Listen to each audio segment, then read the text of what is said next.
శ్రీ అనుభవానంద స్వామి వారి సర్వసిద్ధాంత సౌరభం 7వ భాగం శైవఖండం 29/2/23 లింగం, లింగ స్వభావం, దానికి వైదిక విధానం ఇవన్నీ మనం చెప్పుకున్నాం. ఇప్పుడు లింగ స్వరూపాన్ని గురించి స్వామి చెప్తున్నారు. స్థూలంగా లింగం ఒక విశిష్ట రూపంలో కాక వివిధ ఆకృతులలో కనిపిస్తుంది.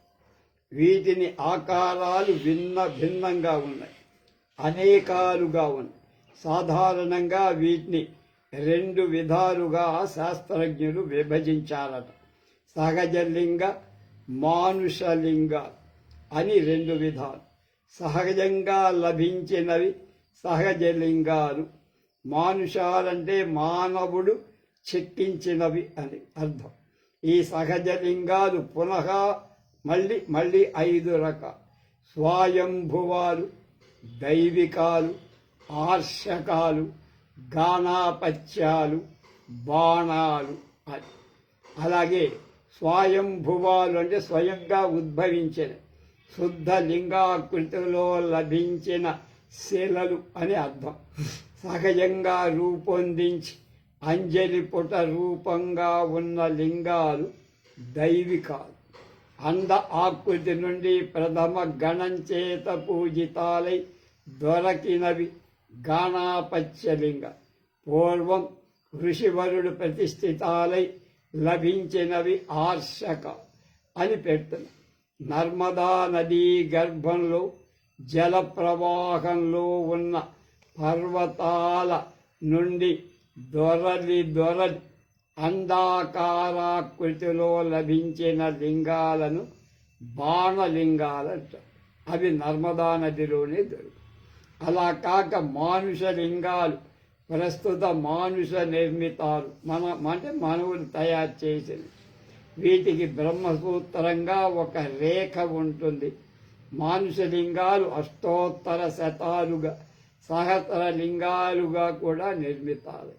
అంటే ఒక బృహల్లింగం, చిన్న లింగాకారాలు అంతటా సంఖ్యా పద్ధతిలో నిర్మించబడి కొన్నింటికి శివముఖ పద్మం కూడా గోచరించే విధానంగా శిల్పులు నిర్మిస్తారు.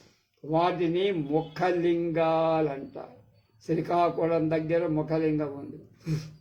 అలాగే అండాకృతి, స్తంభాకృతి, ముఖ్యంగా ఈ మూర్తులు ఉంటాయి. అండాకృతిలో ఉన్నవి సాధారణంగా దేవతార్చనలలో ఉంటాయి. కొన్ని ఆలయాలలో కూడా వీటిని ప్రతిష్ఠిస్తారు. కానీ వీటి ఆకృతి పెద్దదిగా ఉండదు.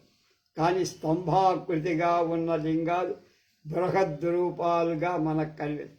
అమరావతి లింగం సన్ననిదై దీర్ఘంగా ఉండగా, ద్రాక్షారామలింగం అలాగే పైన 2వ అంతస్తు వరకు వ్యాపించి ఉంది. కింది అంతస్తులో పాదం, పై అంతస్తులో శరం కలిగి ఉంది. ఆ పైనే పూజ చేస్తారు లింగ అభిషేకం. తంజావూరులో బృహదీశ్వర లింగం దీర్ఘం కాకపోయినా అతి స్థూలాకృతి కలిగి చూపరుల ఆనంద ఆశ్చర్యాలను కలిగిస్తుంది. అలా కాక హిమాలయాలలో కేదారేశ్వర లింగం మానవ నిర్మితం కాక పై 2 విధాల రూపాలలో కాక ఈజిప్టు దేశంలోని పిరమిడ్డులు బోలి కింద విశాలంగా పైన శిరంగా అగ్రంగా మారుతూ ఉంటుంది. కోణం కలిగి ఉంది. లింగాలకు గల ఈ వివిధ ఆకృతులను విమర్శించి చూస్తే లింగాలకు చిహ్నం అనే అర్థమే తోస్తోంది, కానీ ఇంకొక అర్థం లేదు. అంటే మన మానవుడి ఇది కాదు అది. ఈ వివిధ లింగాకారాలు ఎక్కడెక్కడ భారతదేశంలో కలవు స్కాంద పురాణాంతర్గత సూత సంహిత శివమహాత్మ్య ఖండంలో శివస్థాన విచార ప్రకరణంలో శ్రీ మహావిష్ణువుని ప్రశ్నకు సమాధానంగా మహాదేవుడే వివరించి చెప్పారు.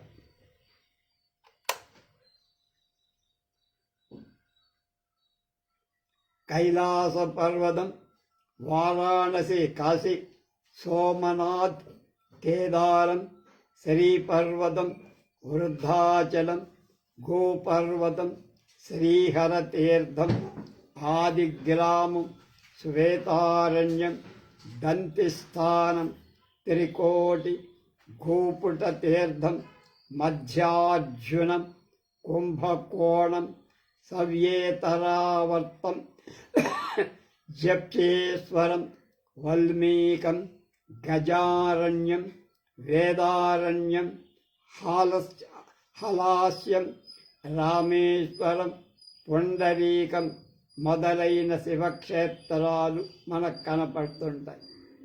ఈ స్థానాలన్నిటిలో అతి ప్రధానంగా 12 జ్యోతిర్లింగ స్థానాలు ప్రఖ్యాత. సౌరాష్ట్రంలో గల సోమనాథం గుజరాత్, ఆంధ్రదేశంలో శ్రీశైల మల్లికార్జునలింగం, ఉజ్జయినిలో మహాకాళలింగం, ఓంకార క్షేత్రంలో అమరేశ్వరలింగం నర్మదా నదీ తీరంలో మధ్యప్రదేశ్లో ఉంది.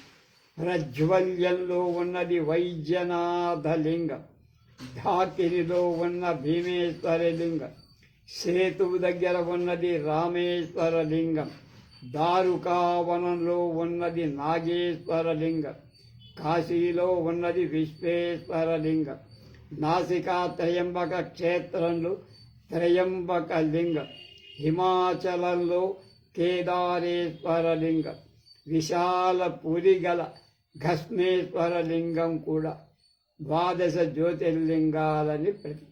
ఈ ఘృష్ణేశ్వరలింగం మహారాష్ట్రలో ఉంది. షిరిడీ నుంచి వెళ్ళి చూస్తాం.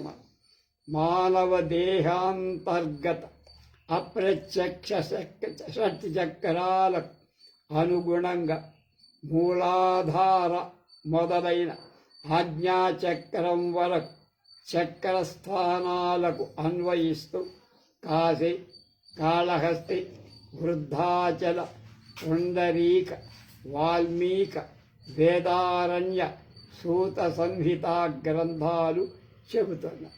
ఈ లింగ స్వరూప అన్వయాలలో అనేక రహస్యాలు కనపడతాయి. అందులో ఒక విధానంలో ఈ లింగాలు అండపిండ, సదాశివ, ఆత్మ, జ్ఞానలింగాలుగా కూడా చెప్పబడి అండాకృతిగా ఉన్న విశ్వాన్ని లింగ స్వరూపంగా భావించి అర్చించటం మొదటి. జీవ ఉత్పత్తి కారణమైన పిండాకృతిని లింగ భావనలు తలచి అర్చించటం రెండవ. ఈ రెండిటికి ఆధారభూతుడై సదాశివుణ్ణి లింగ స్వరూపంగా ఆరాధించటం మూడవది. కానీ వీటికి ఆధారభూతమైన దహర పుండరీక మధ్యస్థ ఆత్మలింగ రూపాన్ని స్మరించి పూజించటం ఉన్నదే అది 4వ విధానం.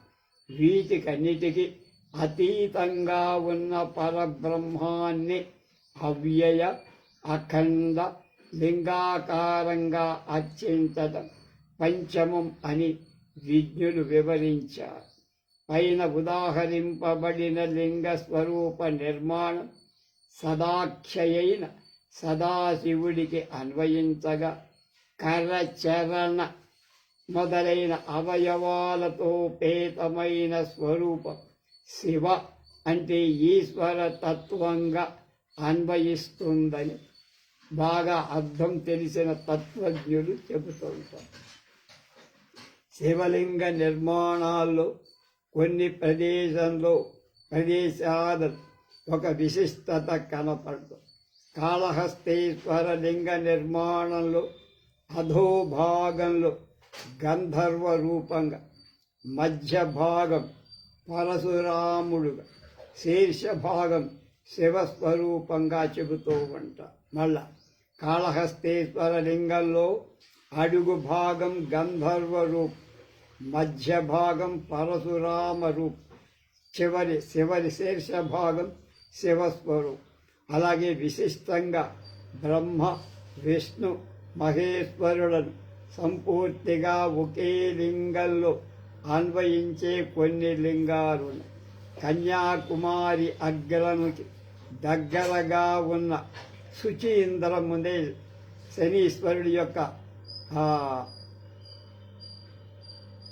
ఇంద్రుడి యొక్క ఇంద్రుడు శుచి అయిన ప్రదేశం. ఆ ప్రదేశంలో గల లింగం అడుగు భాగం బ్రహ్మపీఠం, మధ్య భాగం విష్ణుపీఠం, ఊర్ధ్వ భాగం పరమేశ్వర పీఠంగా అన్వయించి మూర్తిత్రయాన్ని ఒకే స్థానంలో మేళనం చేసి దత్తాత్రేయ నామం ఇచ్చి అర్చిస్తారు. భువనేశ్వర్లో బృహత్ ఆలయంలో గల లింగం కూడా స్తంభాకృతిలాగా ఉండకుండా ఎత్తు తక్కువగా విశాలంగా చట్రాయిలాగా ఉండి అగ్రంలో 3 కోణాలు కనపడుతూ ఉంటాయి. ఆ కోణాలే బ్రహ్మ విష్ణు శివ పరంగా అన్వయించి దాన్ని ఆరాధిస్తారు. త్రిమూర్త్యాత్మకం. ఈ విధంగా లింగం కేవలం శివపరంగా మాత్రమే అన్వయించబడక మూర్తిత్రయాత్మకంగా కూడా అన్వయించి అర్చిస్తున్నారు. సర్వసగుణ బ్రహ్మ సాంకేతికంగా ఉపయోగింపబడటం గమనాలు. అలాగే లింగాకారాలు కూడా అత్యంత విభిన్నత్వాన్ని కలవిగా ఉండటం మనకి అర్థమవుతుంది. పంచభూత లింగ పూర్వోక్త విధానంగా లింగ భావన క్రియ కరచరణాది అవయవ విశిష్టమైన సగుణ దైవంగా, నిర్గుణ నిరాకార నిర్వికార నిర్విశేష బ్రహ్మానికి మధ్య మార్గంగా, పంచభూతాత్మక ప్రపంచంలో స్థూల విషయాలలో ఉన్న స్థూల మనస్సును సూక్ష్మతరంగా క్రమన్యాయంగా నిర్గుణ బ్రహ్మానికి మార్గదర్శి అని అర్థం చేసుకో. కరచరణాలు, చేతులు, కాళ్ళు మొదలైన అవయవ విశిష్ట భగవంతుడిలో ముముక్షువుకి సజాతీయతా దోషాలు కనిపించి కొన్ని వేళల భక్తి ప్రపత్తులకు లోపం కలగ. అలాగే నిర్గుణం కేవలం ఊహాతీతం. అలా కాక సాకారమై నిరాకారమైన లింగం అద్వితీయ అద్భుత చిత్రణమై సాధకలోకాన్ని అత్యంత ఉపయుక్తమై విరాజిల్లుతో ఒక వంక అది సర్వసృష్టికి ప్రథమ రూపమైన అండం సూచించే సృష్టికర్త అయిన ఈశ్వరుడి చిహ్నంగా, రెండవ పక్క తేజోస్తంభ రూపంగా సర్వదేవతల ముఖస్వరూపుడై హవిర్భాగ స్వీకార సందర్భాలలో మొదటివాడై ప్రథముడై ఉన్న అగ్నిదేవుణ్ణి సూచించి ఆ అగ్నికి అధినాథుడైన శివుడికి అన్వయం పొందుతూ అన్ని చోట్ల పరమ గోప్యమైన బ్రహ్మానికి సర్వద సాంకేతికమై సింబలై ఒప్పారుటం గమనించావు ఇప్పటిదాకా. ఈ లింగ భావన సాధనాలలో మరొక అంతరార్థం కూడా ఉందంటున్నారు స్వామి అనుభవానంద. ప్రపంచంలో చేతులు, కాళ్ళు మొదలైన అవయవాలు గల జీవులకు ముఖ్యంగా పరస్పరం అనూహ్య ప్రేమ సంబంధం కలగటం స్పష్టం. అలాగే ఆ ప్రేమ ప్రవాహాన్ని మానవుడు తన సహచర జీవులపై మాత్రమే కాక సర్వ సృష్టి స్థితిలయకర్త అయిన పరమేశ్వరుడి మీద కూడా కేంద్రీకరించి భక్తుడై విక్రమంగా నిస్వార్థతా సముపార్జనతో నిర్మల భక్తితో ప్రసన్నుడై ఈశ్వర సాక్షాత్కారాన్ని అనుభూతులను పొందుతారు.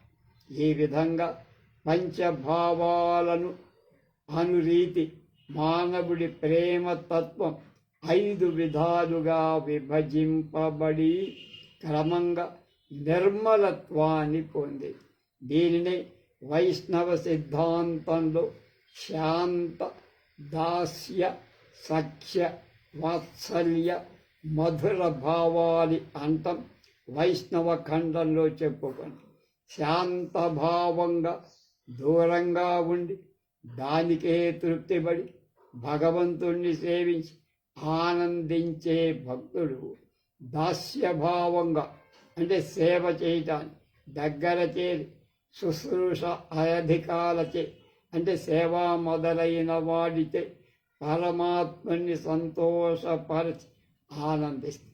సఖ్యభావంలో వ్యవహరించి అధికతర సన్నిహిత తత్వాన్న దేవుణ్ణి చేరి సమాన స్థాయిలో వ్యవహరించి ప్రేమించి అరమరికలు లేక అంతంతో కలిసి తిరుగుతూ ఆనందించి వాత్సల్య భావంతో భగవంతుణ్ణి తన పుత్రుడిగా భావించి ప్రేమించి లాలించి భగవంతుణ్ణి ఇంకా సన్నిహితం చేసుకుంటాడు అంటే తనవాణ్ణి చేసుకుంటాడు.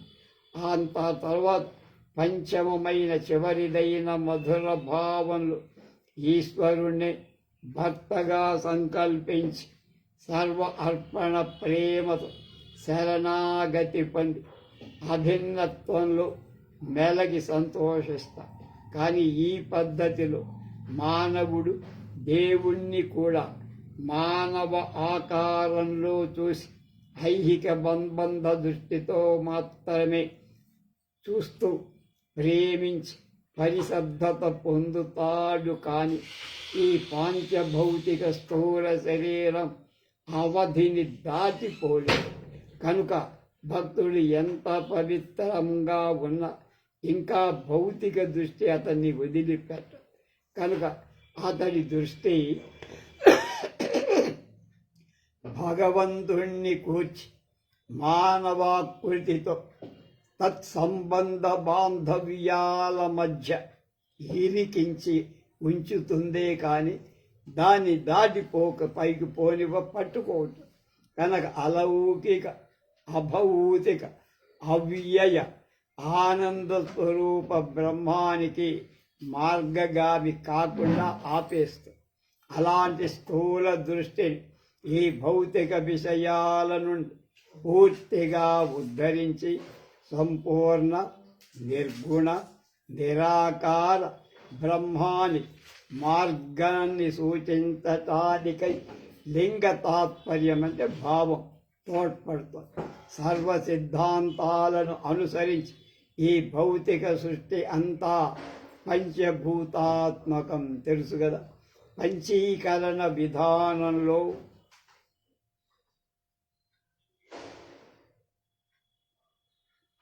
ఆ పంచమహాభూతాలు పృథివీ, వాయువు, నీరు, ఆకాశం, అలాగే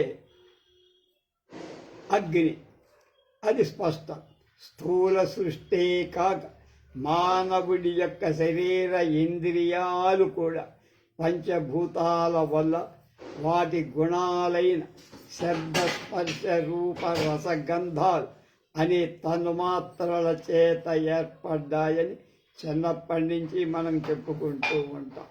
అంటే ఆకాశ గుణం శబ్దం అవుతోంది, దాన్ని గ్రహించే నేత్రం, దాగించే సాధనం కర్ణం, చెవి అవుతుంది. రజో అంశ మూలంగా కర్మేంద్రియం వాక్కులోంచి వాయుగుణ స్పర్శ చేత త్వక్ అనేటువంటి జ్ఞానేంద్రియం, సత్వాంశం అంటే చర్మం, పాణి అవుతుంది. పాణి రజోంశంగా కొలుగుతుంది. తేజస్సు యొక్క రూపలక్షణం సత్వాంశంతో కళ్ళలో ఆ జ్ఞానేంద్రియాన్ని పొందు. పాదం అనబడే కర్మేంద్రియం రజ అంశంతో పుడుతుంది. జలము యొక్క రసన లక్షణంతో సత్వాంశంలో నాలుక జ్ఞానేంద్రియం అవుతుంది. రజో అంశంతో కర్మేంద్రియమైన ఉపస్థ పుట్టింది. అలాగే పృథ్వీ లక్షణం గంధంతో సత్వ అంశంలో ఘ్రాణం, వాసన కింద. రజోంశంలో కర్మ ఇంద్రియంగా గుదం అనేటువంటి జనిచింది. అంటే ఆయా భూతాల సత్వాంశాల నుండి జ్ఞానేంద్రియాలు, రజోంశాల నుండి కర్మేంద్రియాలు పుట్టాయి అని అర్థం. కనుక మళ్ళా జ్ఞానేంద్రియాలన్నీ ఆయా భూతాల సత్వ అంశాలు, రజోంశాల నుండి కర్మేంద్రియాలు చేసే పని చేసే అవయవాలు. కనుక ఈ విధంగా పంచభూతాలను సూచిస్తూ లింగ నిర్మాణం కూడా పంచవిధాలుగా కలదు. ఈ లింగ నిర్మాణ రహస్యాలు, వాటి సాధనా రీతులు గ్రహిస్తే ఇదివరకు చెప్పిన పంచభావ పద్ధతిని స్వార్థ మమకారాల నుండి నిస్వార్థ నిర్మల భక్తి ప్రపత్తుల చేత శోభిల్లేటువంటి సాధక చిత్తాలై అక్కడ స్థూలత్వం నుండి సూక్ష్మత్వానికి అరువెళ్ళి నిర్గుణ నిరాకార ఆత్మజ్ఞానానికి చేర్చే మహత్తర అద్భుత సాధనా క్రమం అందులో కనపడు. లింగంలోంచి అంటే ఆకారంలోంచి నిరాకారంలోకి మనం వెళ్ళాలి ధ్యానం ద్వారా, తపస్సు ద్వారా. ఎలా? ఈ లింగాలు కూడా పంచమహాభూతాలైన పృథ్వీ జల అగ్ని వాయు ఆకాశాల 5 పై పంచవిధ లింగారాధన ఉపాసన చేసే సాధకుడు స్థూలాలైన జ్ఞానేంద్రియ, కర్మేంద్రియ ప్రభుత్వాలను నియమించి పాలించి వాటి మీద తన పెత్తనం, వాటి పెత్తనం తన మీద కాకుండా జయించటం అవసరం. బుద్ధిభూతలింగం కేవలం సైకతం అంటే ఇసకతో పుట్టి భూతాలలో స్థూలత్వాన్ని సూచిస్తూ అది రామేశ్వరంలో ఉంది. కంచిలో ఏకాంబర ఆలయేశ్వర ఆలయం.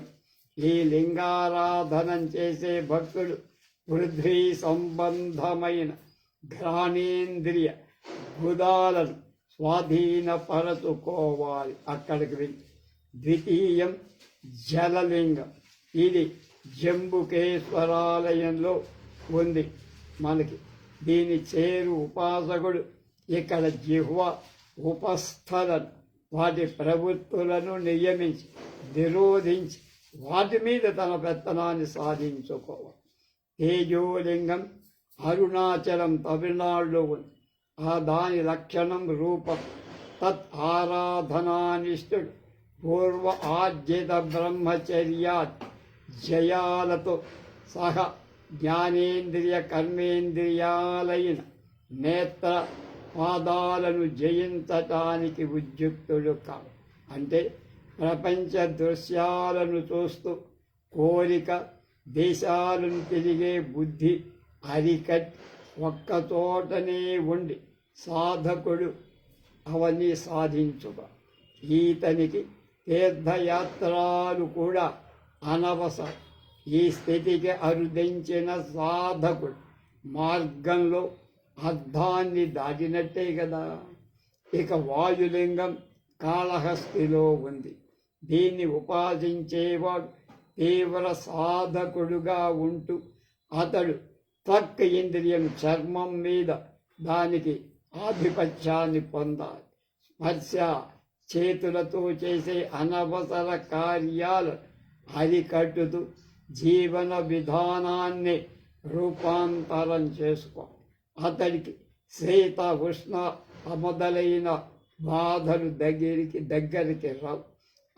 అవసరమైన కర్మలు కూడా దూరం పెట్టేసి నిగ్రహిస్తాడు. ఇంకా అనవసర ప్రమేయం ఉండదు కదా. అందుచేత ఈ ఉపాసకుడు సంపూర్ణంగా అంతర్ముఖుడు. ఆ తర్వాత అంతర్ముఖుడైపోతాడు. ఇక చివరిది ఆకాశలింగం. ఇది చిదంబర క్షేత్రంలో ఉంది. అక్కడ లింగాకారం ఏం కనపడదు నీకు. నల్లని రంగు గూడులో నిరాకార అంతరాళానికి సువర్ణ బిల్వపత్రాల మాలాకృతి మాత్రం అక్కడ కనపడు. లింగం ఆకాశ స్వరూపం కనుక రూపరహితం, ఆకాశానికి రూపం లేదు. సర్వాంతర బహిస్వరూపం, అన్నిట్లా వ్యాపించు, అంటే నిరామయ తత్వం. అందుచేతనే శాస్త్రాలు ఆకాశం గగనం శూన్యం అని చెప్పాయి. అందుచేత నిత్యమై సర్వవ్యాప్తంగా ఉన్న ఈ ఆత్మను సూచించటానికి ఇక్కడ లింగం, ఆ చిహ్నం కూడా అదృశ్యమై గగనంలో లయించింది కనుక స్థూలంలోంచి సూక్ష్మంలోకి వెళ్ళిపోయా. అలాగే ఇంద్రియ జయంగా కడపటిదైనటువంటి శ్రోత్ర వాక్కులు ఈ చివరి సాధనంలో కల. పూర్వ ఇంద్రియ జయం సులభ సాధ్యం కాని ఈ ద్వయం కష్టసాధ్యం. అందుచేత వీటిని మదంలో శ్రవణ మనన నిధిధ్యాసల చేత శ్రోత్ర ప్రవృత్తితో పవిత్రం చేసుకొని ఆ తర్వాత జడ భరతుడిలాగా అజగర న్యాయంగా కొండ చేలవలాగా ఉండగా మార్గదర్శకమైన ఈ అంతిమ సాధన జరుగు. వాగింద్రియం కూడా మొదట మౌనాది వ్రతాల చేత నియమింపబడి అవసరాలు ఈశ్వరార్పితమై క్రమంగా నిత్య నిరంతర మౌన దృష్టితో జడ నిర్వికల్పక సమాధికి దారి చూపిస్తుంది, మార్గగామి.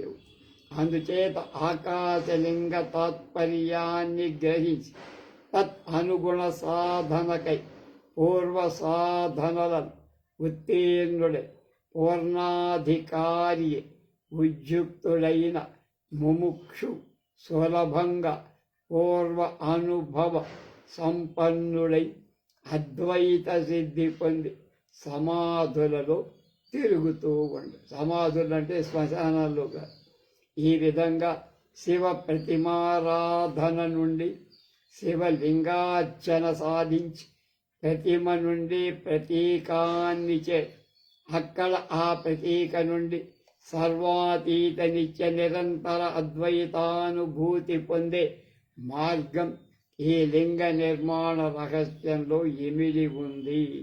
అందుచేత ఈ శైవ సంప్రదాయంలో ఉన్న ఈ లింగారాధన కేవలం శైవ మతావలంబులకే కాదుపై సర్వ ఇతర సాధకులకు కూడా అతి ముఖ్యమై చిత్త పరిణామ కార్యంలో అత్యంత ఉపయుక్తమై ప్రాథమిక నుండి ప్రౌఢ సాధన వరకు స్టెప్స్ సోపానాలు చూపి సాధకుణ్ణి వాటి మీద నడిపించి చివరగా బ్రాహ్మీ స్థితికి చేర్చే మహోత్కృష్ట రాజమార్గం అయ్యింది లింగారాధన.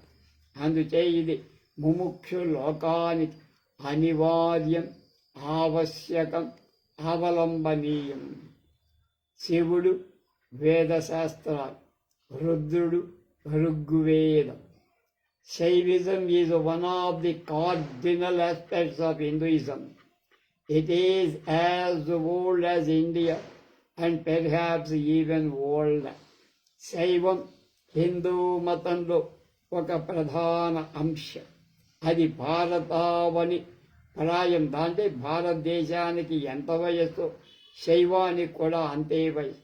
బహుశः దానికంటే ప్రాచీనంగా ఉంటుందని శైవం ప్రస్తుత రూపంగా కాకుండా ఇతర రూపాలలోనైనా వేదంలో ఉందా అని ప్రశ్న. ఆ వేదాలు the first flowers of India's spirituality, హైందవ పారమార్థికత ప్రథమ కుసుమ సంచయమే వేదాలు. Composed at the dawn of Hindu civilization, హైందవ నాగరికత ఉదయ కాలంలో నిర్మితాలు అని చెప్పబడి బర్ను హెఫర్ అనే అతని వాక్యాల్లో వేదవాక్కులు like the larks morning thread of humanity awakening to the consciousness of its greatness.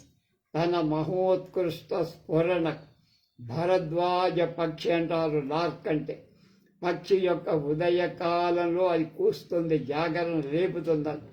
జాగరణ రవంలాగా ఉందయ్య. అందుచేత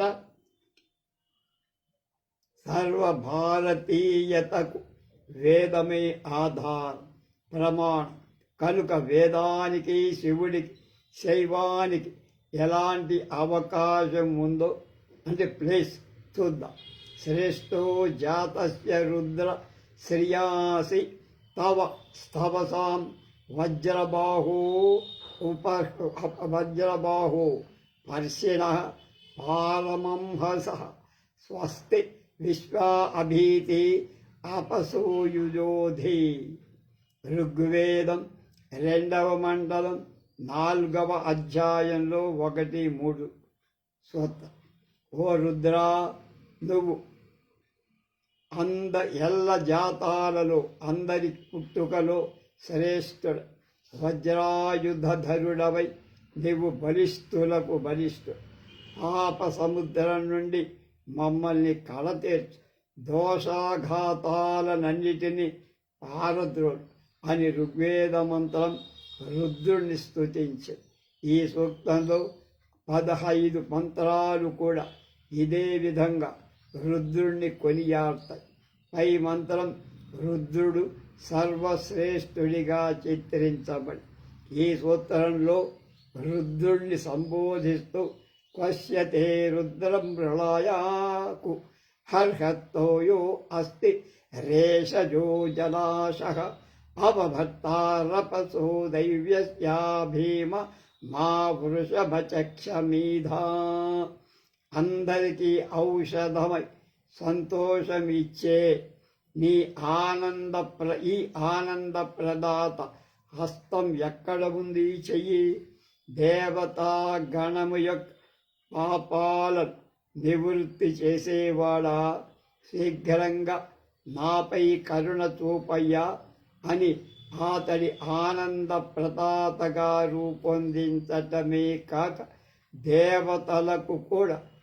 దేవతలను కూడా ఉద్ధరించే ప్రముఖుడిగా చెప్పబడి ఇటపై మంత్రంలో అతని ప్రభ్రవే వృషభాయ స్వితీచ మహామహీం సుస్తుతిమీరయామి నమస్యా కల్మలీతివం నమోభిర్గుణీమతి ద్వేషం రుద్రస్య నామః అని చెప్పారు.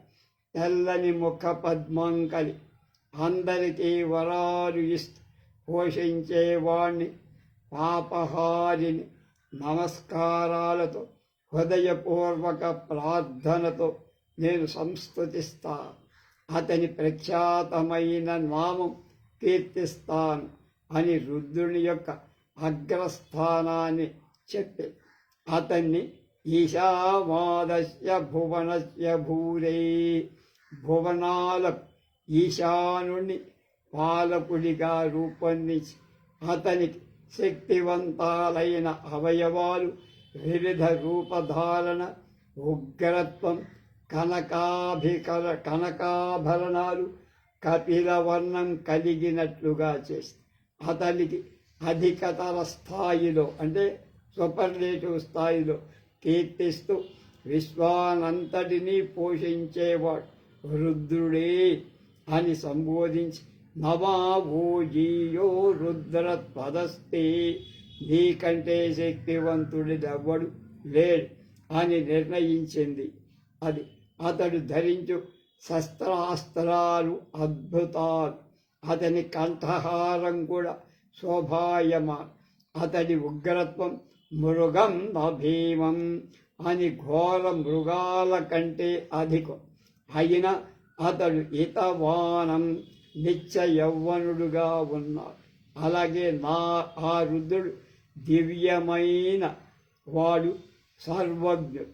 ఈ విధంగా ఈ ఋగ్వేదీయ సూక్తం రుద్రుణ్ణి సామాన్య దేవతలలో పరిగణించకుండా సర్వోత్తమ సర్వాధిపతిగా భావించి స్తుతించింది. ఈ భావనతో అతనికి శస్త్రాస్త్రాలను కూడా చెప్పింది. కొన్ని మంత్రాలలో కదరుద్రాయ ప్రచేతసే మే హృష్టమాయ తవ్యసే ఓచేమ సంతమం హృదే. ప్రతేసతుడు దయాపరుడు బలవంతుడు మా హృదయాధివాసుడైన రుద్రుడి మేము కృతజ్ఞతా మంత్రాలను పఠిస్తాం అని రుద్రుడిని స్తుతించి అతని గుణగణాలు కొనియాలి. అతడు యజ్ఞరక్షకుడుగా, యజ్ఞదేవతగా, వరప్రదాతగా, భువనస్య పితరగా, విశ్వజనకుడుగా, గౌరవనీయుడుగా, నహి క్షయేన క్షమ్యస్య జన్మనః సామ్రాజ్యేన దివ్యస్య చేతేతు. మత్స్య దివ్యలోక సామ్రాజ్యాలకు ప్రభువుగా, అన్నదాతగా అనేక మంత్రాలను ఋగ్వేదం చూపించి తదద్రుద్రాయ స్వయసే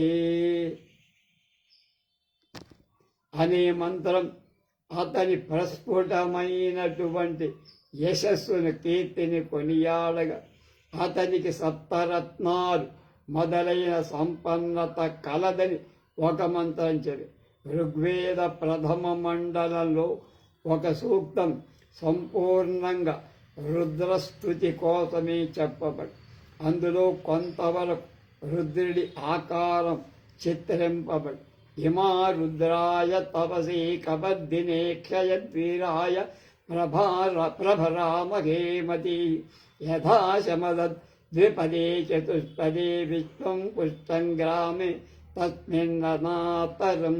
జటధారి వీరుల జయించినవాడు ద్విపాద చతుష్పాదాలు ఈ గ్రామంలో గల సర్వజీవులకు సురక్షితంగా రోగరహితంగా ఉంచటానికి ప్రతిభావంతుడైన రుద్రుడికి ఈ సంపత్తులను అర్పిస్తున్నాను అని రుద్రుడి యొక్క జటధారణ గురించి ఈ విషయం కపర్దినం అంటూ మరొక సూత్రం చూపిస్తూ అతడు తేజస్వి అని అనేక విధాల ప్రార్థించి అతడు ఉపతేస్తేవాన్ పశుపాయువాకరహ అంది.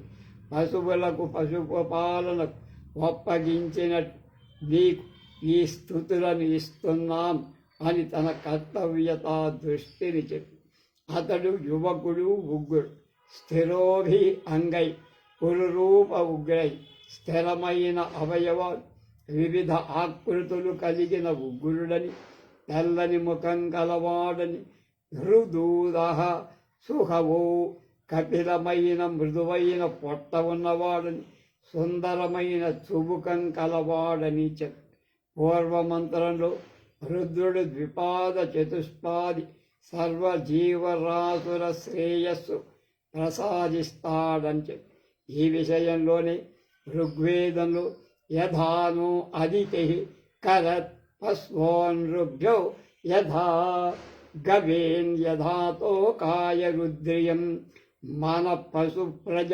సంతానానికి రుద్రుడి వరాలు పృథివి అందజేయుగాక అనే మంత్రంలో అతడు పశువులను పోషిస్తాడని చెప్పి కానీ ఒక మంత్రంలో అదే తే గోఘ్నం ముత పూరుషఘ్నం గోహత్య నరహత్య చేసే ఆయుధాలను దూరంగా ఉంచమని రుద్రుణ్ణి ఋషులు ప్రార్థించారు. అంటే విరోధుల సంఘద్రోహుల బాధించే ఆయుధాలను తమమై నా మీద ప్రయోగించవద్దని మంత్రకారుడి యొక్క అభిప్రాయం. అలాగే అతని జీవుల వ్యాధి నివారణార్థమై అనేక దివ్యౌషధాలు కలిగి వాటిని ఉపయోగించు డాక్టర్ భిషగ్వరేణ్యుడిగా మంత్రాలు చెప్పాయి. భేషజ యచ్చంచయోశ్చ మమరాయేజే నితాపిత తదశ్యామ తవ రుద్ర ప్రణీతిషు. వ్యాధుల నుండి విమోచన, ప్రమాదాల నుండి రక్షణ రుద్రా మేం పొందుతాం నీ వల్ల. వ్యాధి నివారణ ఉపాయాలు చెప్పబడి అలాగే భేషజం అనే శబ్దం ఉపయోగపడి Soma Rudrani బృహతం విశోచేమి వీవా yeah yeah no గయవా గయమా వివేయ.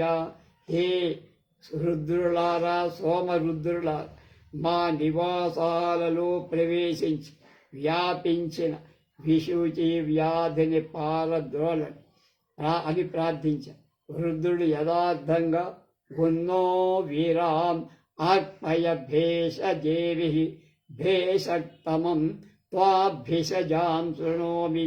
నువ్వు వైద్యులకే వైద్యులు అలాగే అని విన్నాం మేము. రుద్రుని వైద్య ప్రవృత్తిని ఉన్నత స్థాయిలో మహర్షులు స్తుతించి రుద్రుణ్ణి అగ్నితో పోల్చి అర్చించడం లేక రుద్రాగ్నికి అభిన్నత్వం ఆరాధించటం వేదంలో ఉంది. అగ్ని రుద్రులకు అభేదం చెబుతూ త్వమగ్ని రుద్రో అసురో మహాదివి. ఓ అగ్ని, నువ్వు రుద్రుడవయ్యా, అసురులను అంతరిక్షం నుండి తోలేస్తావు అని కీర్తి. ఆరోదసి బృహతి వేవిదానా రరుద్రాయ జిఘ్రరి యజ్ఞయాసః విదన్మత్తో యదితాచితచికిత్సా అగ్నిం పరే పరమేతస్తి వాంసం. పూజింపబడవలసిన దేవత అగ్ని కోసం భూనభోంతరాలలో విచారించి రుద్రుడికై సూక్తాలు పఠించారు అని అగ్నిదేవుడి స్థానంలో కాక అగ్నే రుద్రుడు అనే సత్యాన్ని పై సూక్తాలన్నీ చెబుతున్నాయి మనకి. ఈ సూక్తంలో కొంచెం బ్రహ్మ విష్ణువుల స్పర్ధ అనివారణార్థమై శివుడు అగ్నిస్తంభంగా ఆవిర్భవించటం కూడా చెప్పారు. భూలోకాది ద్యులోక పర్యంతం ఆక్రమించిన అగ్ని ఇందులో రుద్రుడు అన్నారు. ఋగ్వేదంలో అనేక మంత్రాలలో రుద్రుడికి ఇంద్రుడికి సహాయకులైన మరుద్గణం పుత్రులని చెప్పబడి వీళ్ళు బహు ప్రతిభాశాలులై ఇంద్రుడికి యుద్ధకాలంలో అండదండలుగా, అలాగే మరుద్గణం రుద్రుడికి వసువులు పుత్రికయు ఆదిత్యుడి సోదరియు అయిన పృశ్ని వలన కలిగినట్టు ఋగ్వేద మంత్రాలు చెప్పు. పృశ్ని శబ్దం కిరణమనే అర్థం కలది కనుక రుద్రుడు అగ్ని సన్నిహితుడని దానిలో తెలుసు. కానీ ఋగ్వేదంలో రుద్రుడికి ఉమా, పార్వతి మొదలైన నామాలలో వ్యవహరించే భార్యా ప్రస్తావన కూడా ఉంది. ఆనాటి రుద్రుడికి ఆమె దాకా చేర్ల. పై విషయాలు సమీక్షిస్తూ the name of Shiva is unknown to the Vedas. Rudra is used in the Rigveda for Agni, and Marusar are his son. He is lauded as the Lord of the sacrifices and songs, the best and the most bountiful of gods, the Lord of nourishment, who grants prosperity and welfare to cows, horses, sheep, men and women, drives away diseases, drives away diseases. This person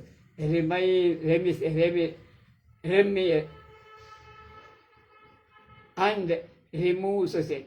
వేదాలలో శివనామం అవిదితం. వేదాలలో శివుడి పేరు లేదు, కానీ అగ్ని స్థానంలో రుద్రుడు ఋగ్వేదంలో చెప్పబడు. అతడికి మరుద్గణం పుత్రుడు, యజ్ఞమంత్రాలకు ప్రభు, సర్వేశ్వర దేవతల కంటే అధికతర వరప్రదాత అని చెప్పబడ్డాడు. అలాగే సంపదలను ఇచ్చేవాడై గో, అశ్వ, మేష, పురుష, స్త్రీ గణాలకు శ్రేయస్సు ఇచ్చేవాడుగా, వ్యాధులను పోగొట్టేవాడుగా, ఔషధాలలో ఉండేవాడుగా, పాపాలను నిర్మూలించేవాడుగా చెప్పబడి వజ్రాయుధ ధరుడుగా, శస్త్రాస్త్రధారుడుగా, ఉగ్రుడుగా కూడా చెప్పబడ్డాడని మహామహోపాధ్యాయ ప్రసన్న కుమార ఆచార్య పండితుడు చక్కని సంక్షిప్త వివరణ చెప్పి ఇందులో పూర్వోక్తంగా ప్రత్యక్షంగా శివుడి యొక్క పేరు లేకపోయినా అతడి ముఖ్య లక్షణాలు, అధికారం కూడా ఇక్కడ చెప్పబడింది. మిగతా విషయాలు రేపు తెలుసుకుందాం. స్వస్తి.